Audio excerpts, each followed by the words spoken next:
tu vois, c'est l'acte de l'obéissance qui va nous amener à changer beaucoup de choses dans notre vie. Amen. Amen. Et à chaque fois que tu vas résister à la volonté de Dieu, bien, mais nous allons tourner.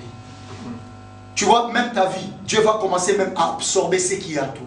Tu vas fournir tant des efforts, mais tant que tu n'es pas conforme au plan de Dieu, tes efforts ne fourniront rien. Amen. Tu vas rien gagner. Tu vas voir d'autres personnes, ils ne font même pas des efforts que tu fais, mais ils progressent dans leur vie. Mais toi, tu fournis tant des efforts, mais quand tu résistes, tu t'opposes à la volonté de Dieu, bien, mais ta vie n'ira nulle part. Et nous allons tourner. Essayons, pour la première des choses, si nous voulons voir l'exaucement de Dieu, essayons de jeter d'abord ce qui est en nous et d'accepter ce que le Seigneur nous propose comme idée. Peut-être que tu es venu, tu veux voyager, mais le Seigneur te dit non, essaye d'étudier d'abord. Peut-être que tu veux travailler, le Seigneur te dit non, il faut faire ceci. Peut-être que tu veux faire ceci, le Seigneur te dit non, il faut faire cela. Bien-aimé, essayons ensemble d'écouter ce que Dieu attend de nous. Parce que c'est ça qui est la meilleure des choses pour notre destinée. À chaque fois que nous allons nous opposer, bien, mais on peut faire avancer les choses par la volonté permissive de Dieu. Mais cette volonté est toujours dangereuse parce que ça cause toujours des conséquences qui sont terribles. Et celui qui sera le porteur de ces conséquences, c'est la personne là qui a poussé Dieu à obéir à sa voix. Ce n'est pas Dieu qui va assumer la responsabilité des choses qui vont venir. Abraham est allé à toucher à Agar, il a affronté Ismaël. Ce n'était pas Dieu qui a subi les conséquences des choses qui se sont passées. Même jusqu'à aujourd'hui, ce n'est pas Dieu, c'est nous qui souffrons par rapport à cela. Essayons d'obéir, d'écouter la volonté réelle de Dieu. La volonté parfaite de Dieu. Et c'est ça qui va changer tous les restes de notre vie sur la terre. Alléluia. Amen. Et la première des choses, si nous voulons voir l'exaucement de Dieu dans notre vie, bien, mais essayons de mettre à côté ce qui est notre volonté. Essayons d'accepter la volonté de l'Éternel. Amen. Amen. Amen. Et je vais lire le verset, toujours même chapitre.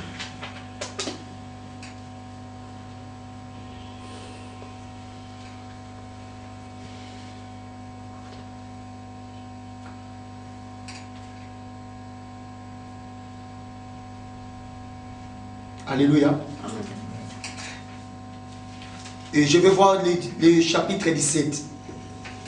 Et le verset 17 plutôt, chapitre 5 toujours, verset 17. La Bible dit, alors Naaman dit, puisque tu refuses tout cadeau, permets-moi au moins d'emporter de la terre de ces pays. Et j'en ferai charger 2 mulets. Et si tu lis à partir du verset 15, même tu commences à descendre, mais tu vas voir, dans ce même processus, que c'est comme si Naaman avait déjà prévu acheter la grâce de Dieu avec quelque chose, quelques offrandes, quelques sacrifices qu'il avait apportés. Amen. Amen. La Bible dit, il avait pris des pièces, au verset 15, il avait pris des... On a même énuméré tout ce que Naaman avait prévu pour aller voir le roi. Parce que lui, il partait pour voir les rois. Amen. Et il avait prévu. Bien, mais on ne peut pas acheter les choses de Dieu. On ne peut pas acheter la grâce de Dieu. Amen. La Bible dit dans les actes des apôtres, il y avait un homme qui faisait des miracles au travers de la magie. Il impressionnait les gens. Mais lorsque les disciples ont commencé aussi leur mission, ils guérissaient les malades. Ils voyaient l'ombre de ces gens, des apôtres, de Paul, bien mais de Silas, bien mais ils voyaient des choses extraordinaires se passer au travers de la main des apôtres. Et la Bible dit que cet homme s'approcha auprès des apôtres. Il a demandé, il a dit, j'ai l'argent, donnez-moi, je vais acheter la grâce que vous avez. Et la Bible dit que Paul a dit que toi et ton argent, vous puissiez périr. Pourquoi? Parce que tu ne peux pas acheter quelque chose que le Seigneur peut te donner. Alléluia. Amen. Tout ce que nous avons, tout ce que le Seigneur peut nous donner, bien, mais c'est par la grâce que nous allons obtenir. Bien, mais il n'y a aucun effort que l'homme peut faire, bien, mais pour acheter, pour mériter quelque chose de la part de l'Éternel. Alléluia. Et bien, mais lorsqu'on avance vers Dieu, ne dis pas d'abord que j'ai l'argent, je vais payer le loyer de l'église et je sais que Dieu va répondre à mes besoins.